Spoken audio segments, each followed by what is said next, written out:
Shalom, selamat pagi Jemaat Gereja Kristus Bandung.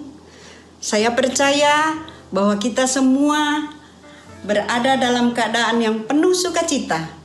Walaupun situasi tidak baik pada saat ini, tapi kita memiliki Allah yang dahsyat dan luar biasa yang patut kita sembah dan kita puji. Mazmur 100 ayat 4 berkata, "Masuklah melalui pintu gerbangnya dengan nyanyian syukur, ke dalam pelatarannya dengan puji-pujian. Bersyukurlah kepadanya dan pujilah namanya." Shalom saudara-saudara Gereja Kristus Bandung. Pagi hari ini kita bersyukur kita bisa beribadah lagi.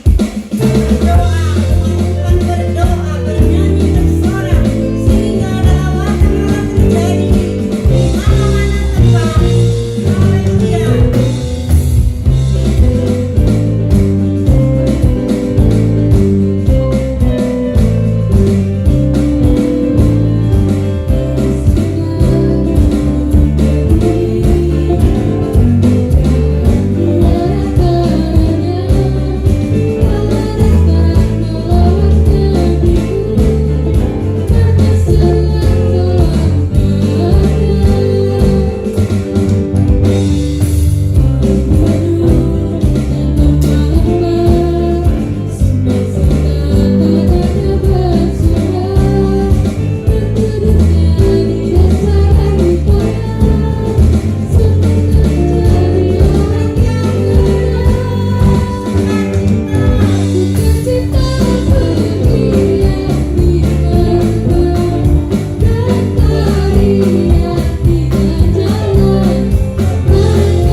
sejahtera Tuhan yang melampaui akal, itulah yang senantiasa menyertai kita juga dalam ibadah kita.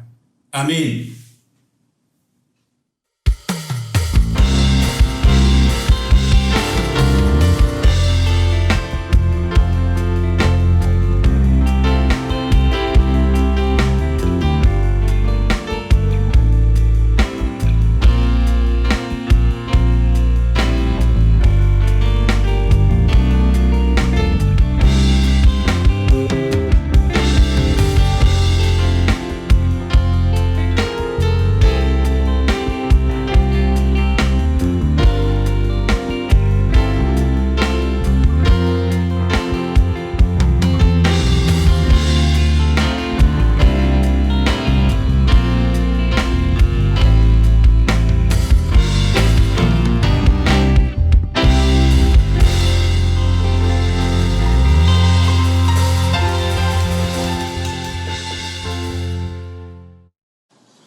Bapa kami yang di surga, kami bersyukur bahwa setiap waktu kami boleh datang kepadamu.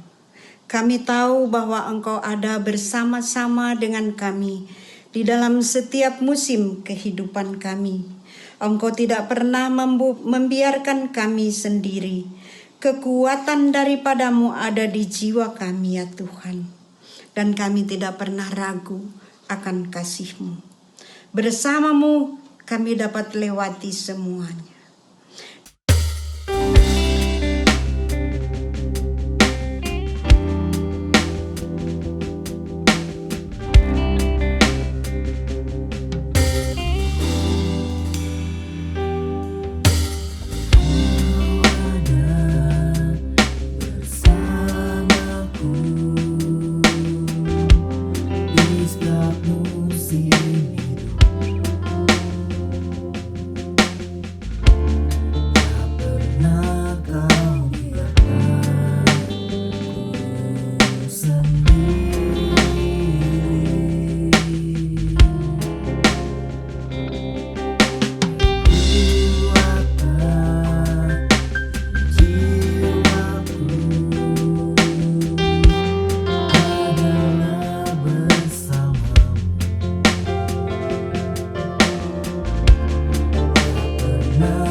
Salam jemaat yang mengasihi Kristus dan yang dikasihi oleh Kristus. Berjumpa lagi dalam ibadah online kita, dan pagi ini firman Tuhan terambil dari Efesus pasal 6 ayat 10 sampai dengan 20 dengan tema menang di setiap pertempuran. Kita berdoa terlebih dahulu. Bapa yang baik, Bapa di dalam Tuhan kami Yesus Kristus, terima kasih Tuhan untuk kesempatan yang Tuhan berikan buat kami boleh memuji memuliakan Engkau Tuhan Yesus, walau secara online. Kami bersama-sama dihimpun untuk mengagungkan dan membesarkan nama-Mu, dan Engkau juga memberikan kesempatan bagi kami untuk boleh mendengar firman Tuhan, memberikan kami sukacita di dalam firman Tuhan, menguatkan iman percaya kami. Terima kasih Tuhan Yesus. Dalam nama-Mu kami sudah berdoa. Amin. Akhirnya, hendaklah kamu kuat di dalam Tuhan, di dalam kekuatan kuasa-Nya. Kenakanlah seluruh perlengkapan senjata Allah, supaya kamu dapat bertahan melawan tipu muslihat iblis. Karena perjuangan kita bukanlah melawan darah dan daging, tetapi melawan pemerintah-pemerintah, melawan penguasa-penguasa, melawan penghulu-penghulu dunia yang gelap ini, melawan roh-roh jahat di udara.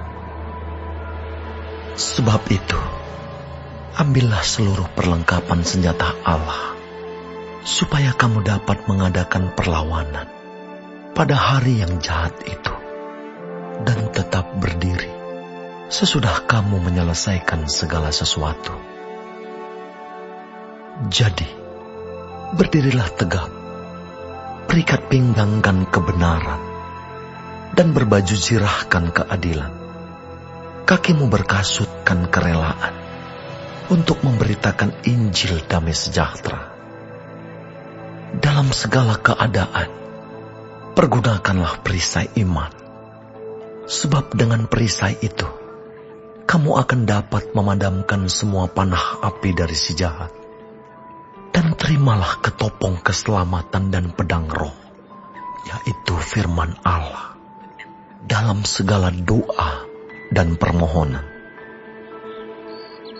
Berdoalah setiap waktu di dalam roh, dan berjaga-jagalah di dalam doamu itu, dengan permohonan yang tak putus-putusnya, untuk segala orang kudus, juga untuk aku, supaya kepadaku, jika aku membuka mulutku, dikaruniakan perkataan yang benar, agar dengan keberanian aku memberitakan rahasia Injil, yang kulayani sebagai utusan yang dipenjarakan. Berdoalah, supaya dengan keberanian aku menyatakannya, sebagaimana seharusnya aku berbicara.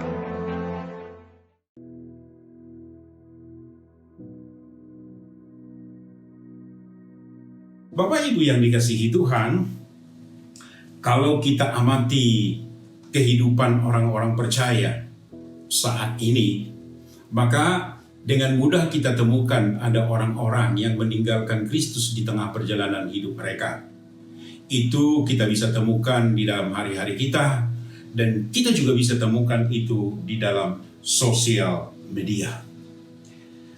Paulus mengatakan dalam bacaan kita dengan kata akhir, akhirnya, yang berarti ada hal-hal lain yang disampaikan oleh Paulus kepada jemaat di Efesus sebelum pembacaan kita yang menjadi dasar renungan kita pagi ini.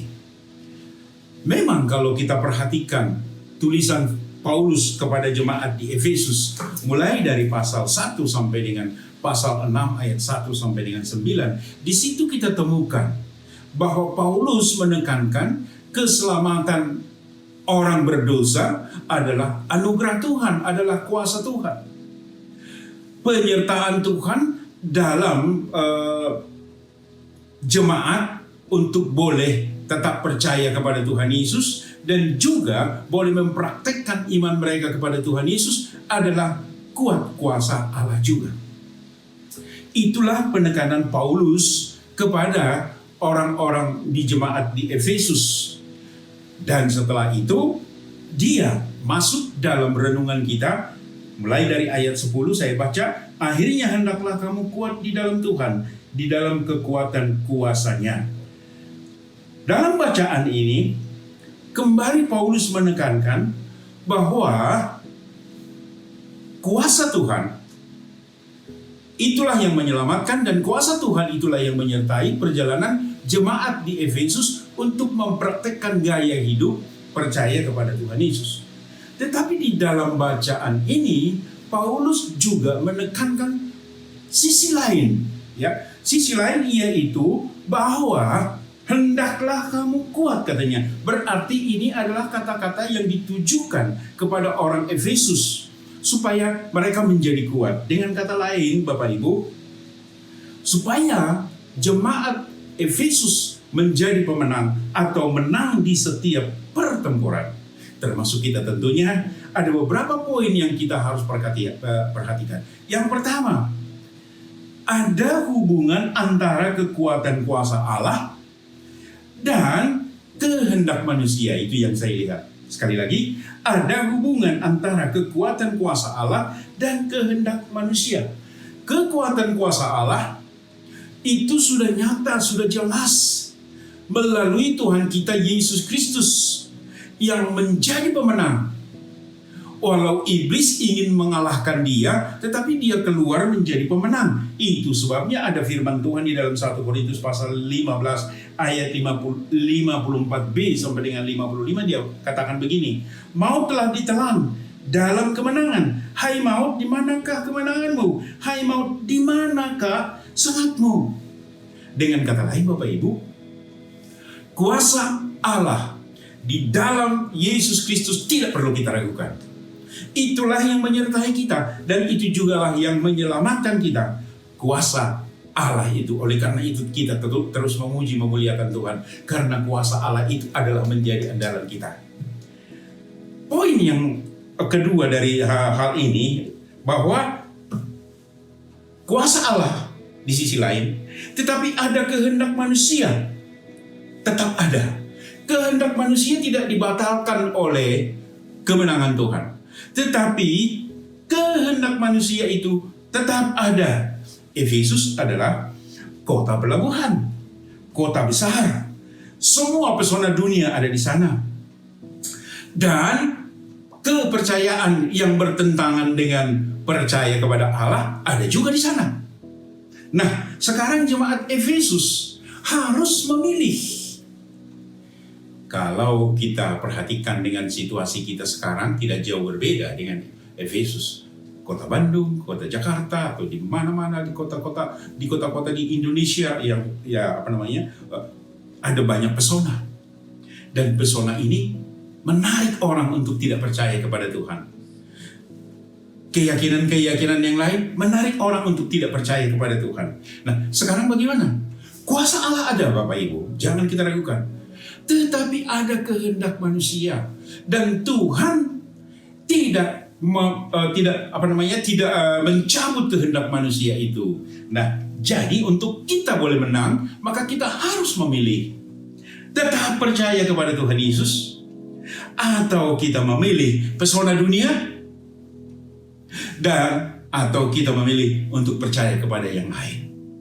Itu pilihan kita, pilihan saudara, pilihan saya, pilihan keluarga kita. Tapi Paulus berkata, supaya jemaat Efesus hendaknya memilih bahwa Yesus adalah Tuhan dan Juru Selamat.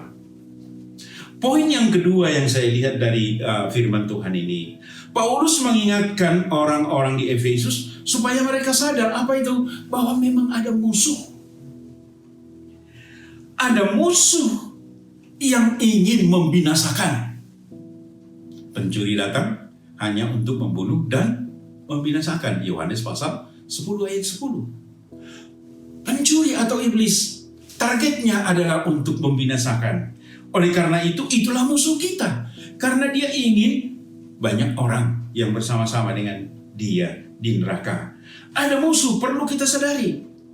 Ada musuh yang kita hadapi setiap saat di dalam perjalanan iman percaya kita. Saya pikir Paulus mengatakan ini bukan untuk menakut-nakuti, supaya kita memang sadar ada musuh yang senantiasa ingin merampas kita dari Kristus. Nah, ada bukti bahwa musuh itu ada. Seperti pembukaan yang saya tadi katakan, ada orang-orang yang meninggalkan Kristus. Ada orang-orang yang tadinya begitu giat melayani Tuhan, tetapi tinggalkan Kristus. Karena pesona dunia, itu adalah target iblis.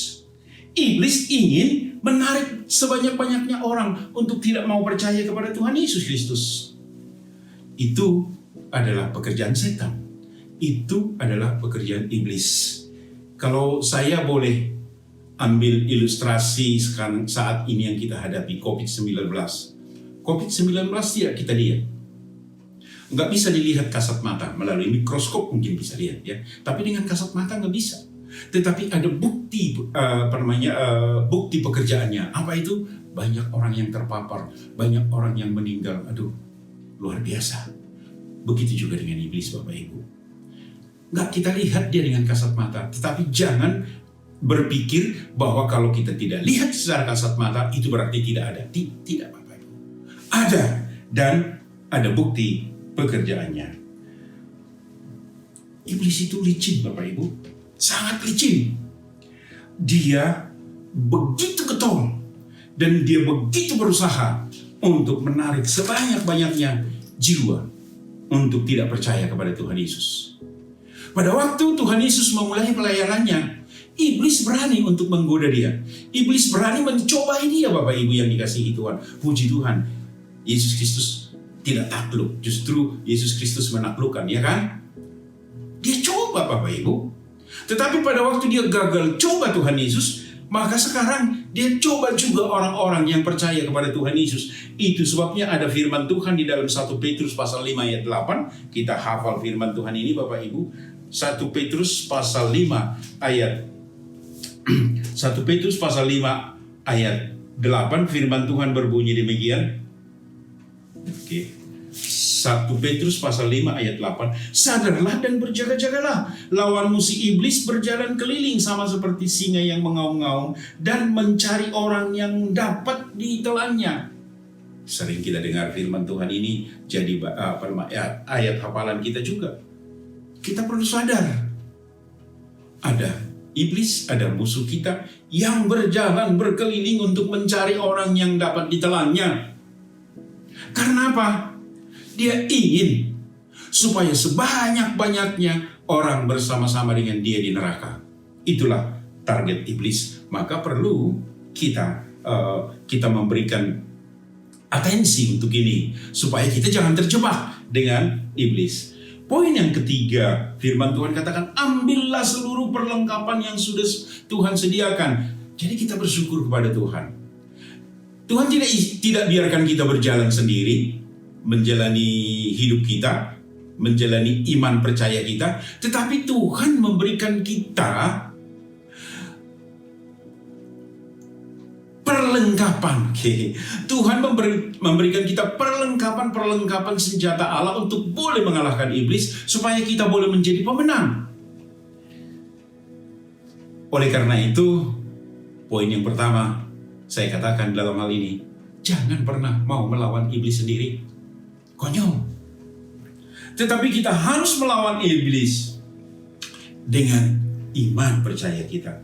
Lawanlah dia dengan iman yang teguh, kata Petrus. 1 Petrus pasal 5 ayat 9. Saya baca ya. Lawanlah dia dengan iman yang teguh. Lawanlah dia dengan iman yang teguh. Bagaimana kita mempraktekkan iman yang teguh? Kita berkatakan, Bapak Ibu, bahwa Yesus Kristus telah mengalahkan iblis. Kita berkatakan bahwa Yesus Allah mengasihi saya. Yesus Kristus rela mati di kayu salib untuk menebus saya dari semua dosa dan kesalahan saya. Yesus keluar menjadi pemenang. Jadi, Tak mungkin saya meninggalkan Tuhan Yesus karena dia adalah pemenang. Dia memang mati untuk dosa saya, tetapi dia hidup. Dan semua yang dia janjikan adalah iya dan amin. Kita perkatakan terus-menerus Bapak Ibu. Kita lawan dia dengan iman. Bukan dengan kekuatan kita, tetapi dengan iman. Kita perkatakan kebenaran-kebenaran firman Tuhan. Melawan iblis, melawan siasat iblis. Nanti kita akan lihat bagaimana dia undur dari kita. Hal yang lain yang saya lihat adalah bergaul keakrablah dengan Tuhan. Allah menciptakan saudara, Allah menciptakan saya untuk bergaul akrab dengan Tuhan. Kalau kita amati firman Tuhan, ya, mulai dari perjanjian lama sampai dengan perjanjian baru, kita temukan di situ orang-orang yang menjadi pemenang. Menang di setiap pertempuran. Mereka adalah orang-orang yang bergaul akrab dengan Tuhan. Betul ya?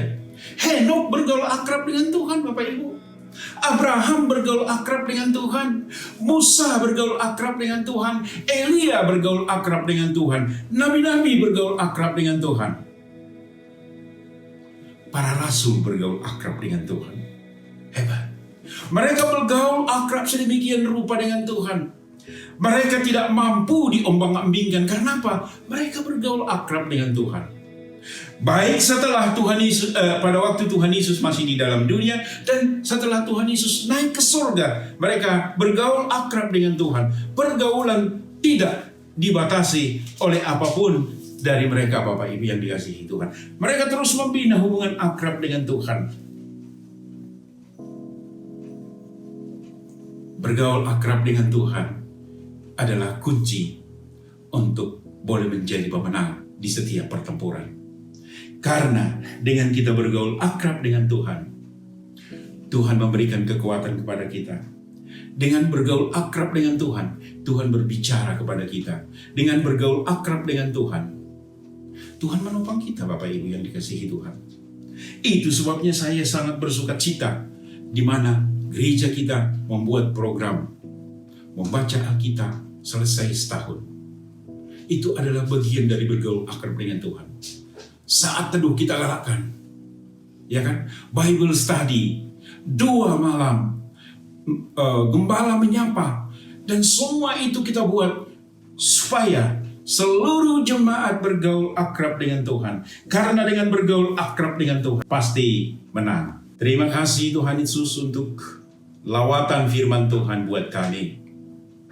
Tuhan meneguhkan iman percaya kami, Tuhan Yesus. Betapa hebatnya Engkau ya Bapa. Engkau Tuhan yang tahu, yang mengerti dengan kami. Engkau menyertai kami melalui firman-Mu. Melalui hubungan berdoa kepadamu Tuhan Yesus, Engkau memberikan kekuatan kepada kami. Melalui kami memuji memuliakan Tuhan. Bapa yang baik di dalam Tuhan Yesus Kristus, biarlah setiap jemaat-Mu Tuhan Yesus boleh merasakan kehebatan kuasa kasih Tuhan di dalam perjalanan hidupnya. Kami berdoa untuk bangsa dan negara kami dengan menghadapi COVID-19. Bapa di surga, kami punya satu keyakinan, Engkau pun ikut serta untuk menaungi, untuk menyertai, untuk memproteksi kami Tuhan Yesus Kristus. Sertai pemimpin-pemimpin bangsa kami Tuhan, mulai dari Bapak Presiden sampai dengan pembantu-pembantunya, dengan aparat yang paling bawah. Tuhan juga sertai supaya mereka boleh bekerja untuk membawa kebaikan bagi rakyat Indonesia. Berikan juga hati yang rela dipimpin oleh pemimpin-pemimpin kami Tuhan Yesus. Terima kasih Bapa, bagimulah segala hormat dan kemuliaan. Tuhan yang sudah mengajar kami berdoa bersama-sama. Bapa kami yang di sorga, dikuduskanlah namamu, datanglah kerajaan-Mu. Jadilah kehendak-Mu di bumi seperti di sorga. Berikanlah kami pada hari ini makanan kami yang secukupnya. Dan ampunilah kami akan kesalahan kami, seperti kami juga mengampuni orang yang bersalah kepada kami. Dan janganlah membawa kami ke dalam pencobaan, tapi lepaskanlah kami daripada yang jahat. Karena Engkaulah yang mempunyai kerajaan, dan kuasa, dan kemuliaan, sampai selama-lamanya. Amin.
Terimalah berkat yang asalnya daripada Tuhan. Turunlah antar saudara-saudara sekalian anugerah dari Allah Bapa, kasih dari Tuhan kita Yesus Kristus, persekutuan dengan Roh Kudus senantiasa menyertai kita. Amin.